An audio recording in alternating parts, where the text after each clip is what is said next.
For the last few weeks, we've been talking about premature births.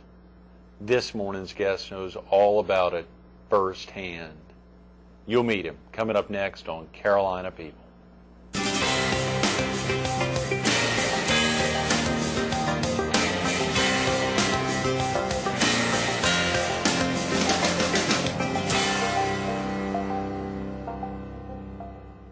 Good morning.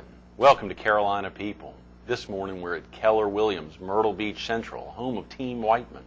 We're focused on the March of Dimes and the upcoming Walk America. And we're visiting with Brian Simpson, the parent of a premature child. Good morning, Brian. Good morning, Greg. The parent of an amazing premature child, an amazing child. We can take premature out almost at this point, although I guess that'll never go away. It does about 2 years into it. Is that right? He should catch up with his actual age. Mm-hmm. So he's at an adjusted age right now, which is about 3 months behind where he is right now at 7 months old. Wow. So you really do have to factor it that way, since he arrived about 3 months early. He arrived about 3 months early, and you've got to factor in right now him being 7 months old.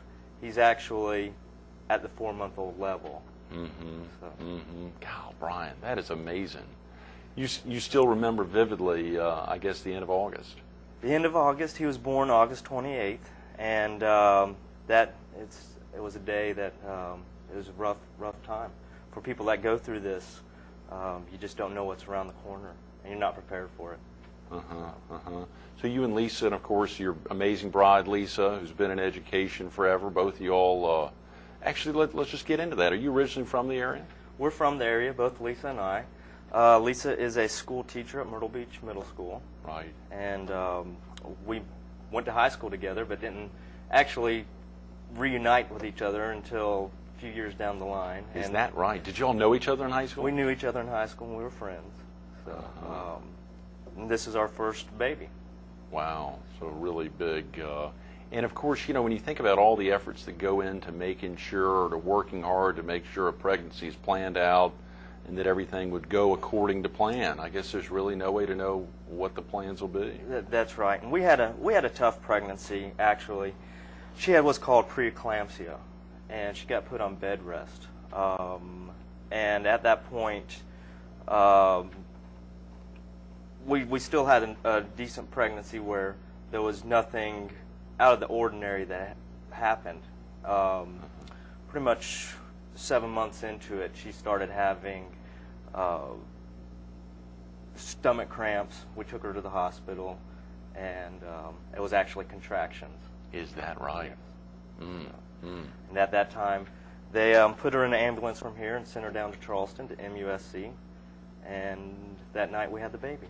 That was August 28th. That was August 28th. That was August 28th. So really what you thought were just, or what Lisa thought were just cramps, were contractions. Yes. And we were going down there to monitor her, so we had no idea that we were actually going down there to have a baby. So the doctors here couldn't even, they couldn't gauge that it was about to happen. They didn't come off as it was going to happen. They wanted to send us down there to monitor. Right. And she took the ambulance ride down. I drove down, took some clothes with him, and when I got down there, she had a team of about 10 to 12 people in there, in the room with her, and they were ready to go. You knew it was more than cramps then. Yes. Wow, so Brian. it was one night. So you had obviously had no idea in driving down. Do you remember, what was going through your mind? Clearly your wife's right in front of you in an ambulance. Driving down, it was, just going to monitor her, see what's going to happen for the next few days. And then when I actually got down there, that's when it hit in that we were going to have the baby that night. Wow.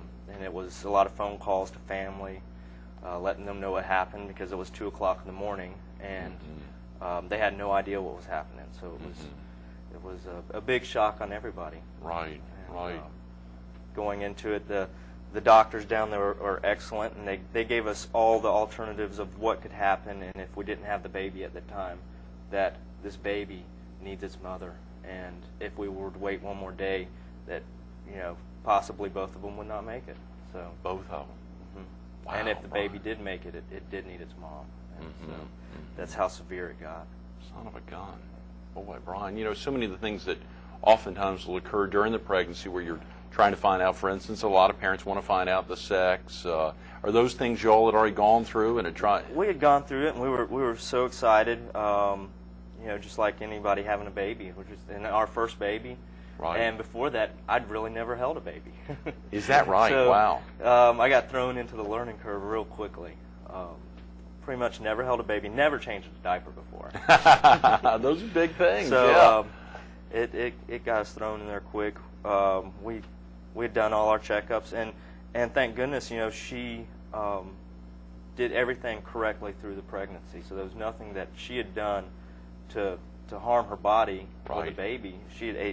She ate all the correct foods, and this just happened. And this prematurity happens more than we know it, and it happens for reasons, whether it's medical reasons or the baby's just ready to come out. Joe Fisher was with us last Wednesday when we were up at Sparks Road, O'Brien. When you hear her talk about 1 in 24 babies, 24 every day, or essentially 1 an hour over the course, but 1 in 8 babies in South Carolina born prematurely, but 24 on a daily. But that's a powerful and alarmingly high number. It is. It is. Being down there in the NICU unit for the amount of time we were, you saw a lot of babies come and go through there, and sometimes they were very, very packed to capacity with the premature babies. It was just that they know what they're doing down there, and it's relieving because you never knew what you were going to walk into with your baby that day. You didn't know if it was going to be good news, bad news, if they were going to be up or down. So and that's where March of Dimes comes in strongly with me, is that that day that he was born, they called me, and it was a tough time. We didn't know where there was hope, if we had hope. We'd gone through scenarios of what could happen with Owen, and March of Dimes calls, and I'm sure they have a tough job. They call you and let you know that they're there for you, and they maintain a positive outlook when you don't know what's going to happen. Right. And they were very, very much there to console us. So I'll never forget those phone calls. That's tremendous, Brian. That is tremendous. And of course, there's oftentimes other groups that would potentially step up for that role, but knowing that the March of Dimes across the board and community after community across America, that's why it's so critical for events like Saturday the 28th, the Walk America for Horry County, on April 21st down in Georgetown, and all over the PD region and in our viewership. They're having walks all over the country. It's very important, and the technology, the money they put into the technology at these neonatal clinics, these intensive care clinics for babies, if it wasn't there, most of these babies wouldn't survive. They're in these incubators. They've got nasal cannulas, which are breathing devices on them. The way they care for these babies is a lot to do with March of Dimes. That's and incredible. Not only that, March of Dimes also sent us care packages with diapers in it, and some baby clothing, books on how to care for your baby when you get this baby home. Because when you get home with a premature baby, you usually have some equipment to bring home. We had oxygen we had to bring home. Is that right? And we had monitors to monitor his breathing and his heartbeat. And he's on these 24 hours, 7 days a week. And these are alarms that go off so you know if they quit breathing or not. But through all that, March of Dimes makes us aware of how to care for the baby. That's tremendous, providing a lot of great pamphlets as well as just providing the one-on-one. The one-on-one phone calls are great, and they check up on you. But the technology that is there is tremendous, and it's seeing how it actually happens. I did not know what the March of Dimes did before this. Is that right? I really was unaware, and now there's somebody that our family will strongly support for the rest of our lives. That's tremendous. The family's not just the two of y'all; it's obviously the three of y'all. Now you've got some powerful photos here, Brian. This is a great opportunity to highlight some of these. Can you share with viewers a little background on each of these photos? The first photo here is pretty much the first day that he was in the intensive care unit. To get an idea of how big he actually is, in his mouth there's a pacifier, and that's the smallest pacifier there is. And he is in a sort of incubator type deal that maintains their heat. They can't maintain their own body heat at this time. And at this time, you can stick your arms in. They have armholes, and you can stick them in, touch them. Most of the time, they're asleep, but he will grab your finger. And it was just beyond knowing what was going to happen at that time. What a powerful experience. It was amazing. And over here in the next picture, you can actually see his size in the nurse's hand that's holding him. At the time, she's actually putting a breathing device in his nose. She has him out of the incubator and is holding him. They have drips that go into him to feed him. Every day, it was amazing that the way they have the feeding devices going into their mouths. This is how they feed them, and they try to up their feeding every day. From 1 cc is what they're feeding them. And 1 cc. We made it up to 2 cc's today. It's a milestone. Every day is a milestone that you're in that place, and you never know if you're going to get good news or bad news when you call, or when you go in there. In this next picture here, you can actually see the size of his hand. That's my hand, and if you can imagine the end of your fingertip with his hand around it. Look at that. Look at that. With his fingers, those are all of his fingers wrapped around just your fingertip.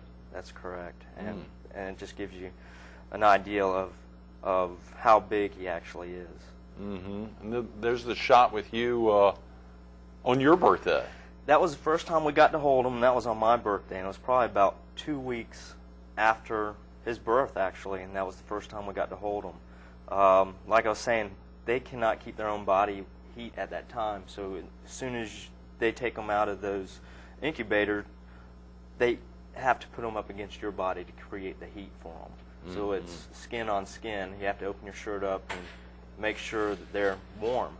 And yeah, about 2 weeks after he was born, I got to hold him on my birthday. So that was an amazing day that I'll never forget. On September 11th, to think of that, and of course the joy. Literally, almost 2 weeks. His birth on August 28th. It was almost 2 weeks before you could actually hold him. You and Lisa both. Yes. And we'd only get to hold them. You could hold them for an hour at a time, and you didn't want to stimulate them too much. They're just too young to stimulate. So you got them and you held them in one position for an hour, and then you put them back, and that was it. And at that time, they've got all kinds of cords on them, breathing devices, their feeding tubes, and they're just tape all over their face, holding all this equipment in. Wow. So it's amazing what they can do, and still allow us to hold them. I was very nervous. Like I said, I'd never really even held a baby before, much less a 2-pound a baby. Right, right. So I got thrown into it real quick, and we learned to change some very tiny diapers. Oh yeah, my gal, and that's a practical thing. When Joe used to come, or other March of Dimes volunteers would come to the studio to film, they'd bring in examples of diapers for premature babies, as well as just some other great visuals. A ring that you could take all the way up the arm. Your wedding band, for instance, taking it all the way up to the shoulder level, and to see how narrow an arm is at that juncture. It is amazing. In this next picture we have is when he is coming. Actually, this is the day he was coming home for good from the hospital. He was at 5 pounds when they let him come home, and we got him dressed up in his outfit and ready to take him to his home away from the hospital, because all he knew was the hospital before that. And that was how many weeks? About 3 months. About 3 months. He was down there, and did Lisa have to stay the whole time? Was she there much of the time? And what about, I'm sure you were down there a ton as well. We were down there every day. We would make the trip, whether it was her or I. We tried to make it every day. We'd rotate from Myrtle Beach to Charleston every day. And there was just, at the time, there wasn't really a sense for us to have to stay down there, because all we could do is hold them for about an hour a day and sit beside them and just talk to them. And that was for our comfort as well as for his. At that time they were going to release him. they had said he was going to be there for another month, so they had set us up to be at the Ronald McDonald House actually down there. And we were just checking in, and then they gave us that news that you're going to be able to take your baby home. Wow. And that's tremendous news when you've been going back and forth for 3 months. Oh, and the things you've been through. And to say that, it's really, everything in your life is dropped at that time. You know, the things you think are important in your life they are so far down on the totem pole. They exactly are. You just forget about everything. There's nothing more important. Driving back and forth to Charleston was just something that I was used to, and it was no problem. It was so the things that you would do that you think are very important to you in your life are really not important when you have something like this. I guess at another level, it really helps remind you of the things that are important. It does. It makes you get back to a real aspect of what life is really about. So in this other picture here, it's just a picture at home. I'm having a good time sitting around, and that was probably when he was about 6 months old. Okay, so that's about 3 months after you brought him home, and the shot of him in the blue outfit is about 3 months later. Yes, that's correct. Here in yellow. And the last shot is his baptism. We had him baptized, and he's coming along. He is now at 16.5 pounds. Is that right, That's Brian? correct. Wow. 16.5 pounds. So out of the womb at right over 2 pounds? 2 pounds, 1 ounce. 2 pounds and 1 ounce. Now he's to 16.5 pounds. And I tell you, every ounce he gained while he was in the NICU unit was tremendous. Because every ounce they gain, it's a milestone. Every little thing they do is a milestone. I can't say enough for that. I can't say enough for the March of Dimes to be there for us. It's tremendous seeing all this happen. Give us a sense of that NICU, or the neonatal intensive care unit. I know you talked about obviously a lot of children coming through there. Is this just for premature births, or is it for children all types of early issues, of birth defects or otherwise? The NICU unit is pretty much premature births. Is that right? It's the intensive care unit, and you just see a lot of them come and go. You're not allowed to ask about any of the other babies, which is fine, because there are a lot of things that happen. A lot of different scenarios can happen with a premature baby. You get to know some people that are in there, that are in and out of there. You mean other parents. Right. And then you talk about what's going on. It's being in there daily. You'd see a baby disappearing. You don't know where they went. You don't know if they went to another level or what happened. And sometimes it's just shocking. It really is. And, there's a lot of difficulties that go on. We are very blessed that today Owen's he's had 2 hernia operations. He has, okay. Yes, and that was around Christmas time. And right now he's just doing some physical therapy, a little bit of physical therapy. Does he do that in the house, or do you all have to go back to MUSC for that? We're actually doing that down in Pawleys Island. Okay. We go down to MUSC. We were just there last week. We were just there, and they just do checkups to make sure he's progressing. Like I said, he's 7 months old. Right. But he's actually 4 months old if he would have came out when he was supposed to. Right. So they kind of evaluate where he actually is on that level. I think he's about the 5.5 month mark. So exciting, Brian. It's that exciting. is real progress. It's exciting. 16 pounds. That is a big deal when you think about the progression there from. I mean, that is 700 or 800 times larger than he was at birth. I mean, that's a really big deal in a 7-month time period there. So to see that kind of, but of course the growth from, but it was over the course of 3 months. It was a 4-pound growth. You said to 6 pounds when he got out, more or less. He was about 5 pounds when he got out. Okay. So after that, but they put you on special diets, formulas, vitamins, trying to get that weight going, and that's really helped. There's a lot that goes into it, but it's been an experience. When you said oftentimes some children were going to different levels, was that a different level of the NICU, or just a different level of their health? I mean, were there different parts of health. the right? You would see sometimes they'd have to take everybody out of the NICU unit because there would be an emergency. You mean all the parents? All the parents, right. and they just have to shut it down and have emergency whether it's operating or whatnot. But it's very intense. You'll go in there and see the way they have it is there's a purple light that comes on if they're colicky. They'll have to sit up under this fluorescent purple light for the whole day. You mean individual children? The individual children. Right. So you would go in and see different children in the different, their incubators is what I call them. I'm not sure what the technical term is. Right. But you would see the purple light on in there and know that that's what they were going through. And you didn't know what you were going to walk into when you walked in for the day. You walk in and you see the purple light on your child, and you're like... So there were clearly days like that for you, days like when that. You come in and see Owen.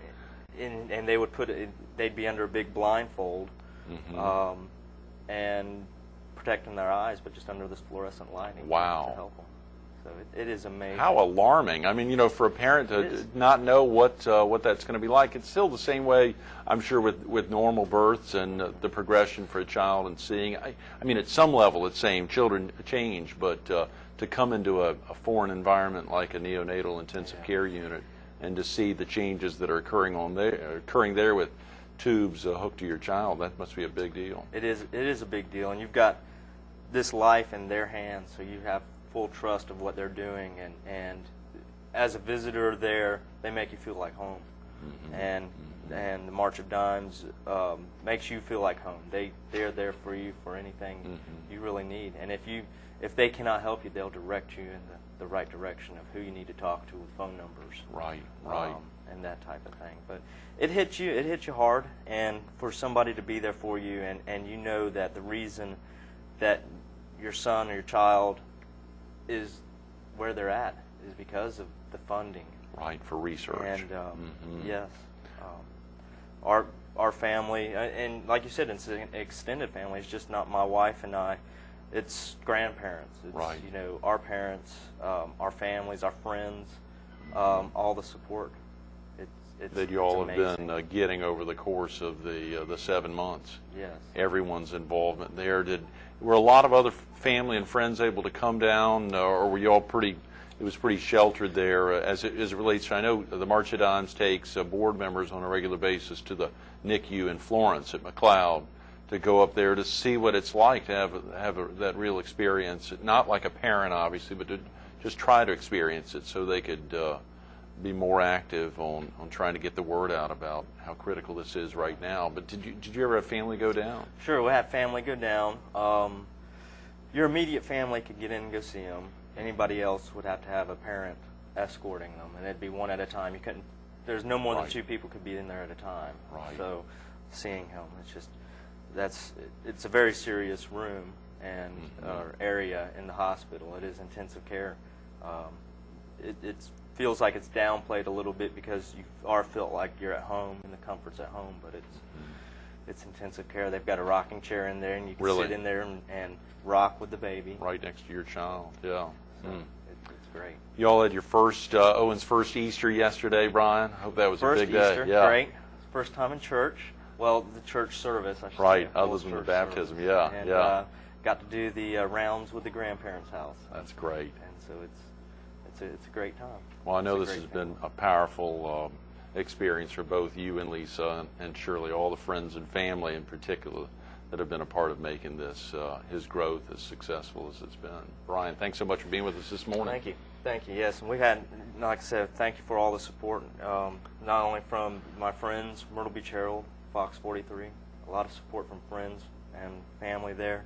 And I want to thank anybody that's ever given to the March of Dimes and that has ever thought or will think about giving this time. Please do. Our family is really, really thankful for the support. We really are. That's great. Those are great words.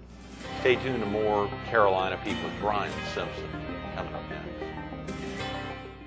Babies are in a crowd. Think about that trip down to Charleston for Brian, driving behind his wife in an ambulance and thinking they're going down to check on these contractions. Instead, later that evening and early the next morning, he and Lisa's son is born. A lot of parents don't go through that aspect of having a child born at 2 pounds, 1 ounce. A lot of people don't even have children. But a lot of parents and a lot of families and a lot of medical professionals are going through this every day. On average, Right now at 7:30 in the morning, 7 children have been born this morning, premature. And prematurity, of course, can range anything earlier than 37 weeks. For Brian and Lisa, it was 11 weeks early from a full-term birth. For a lot of parents, it's 6 weeks. A lot of parents are blessed with full-term births. But this is an issue that's facing so many. 1 in 8 babies born in South Carolina prematurely. You can be a part of making a difference. You can support the March of Dimes and any other organization that reaches out to help save babies and work to fight against prematurity. There's an event coming up April 28th. It's National Walk America Day. It's out at Coastal Carolina University in this area. You can be a part of making a difference. 9 o'clock registration. The walk's at 10. Get out there. It's a tremendous opportunity. The phone number's simple, 488-3463. The date is simple, April 28th. You heard Brian say it. He and Lisa and their families will be making a difference every day for the March of Dimes. You can too.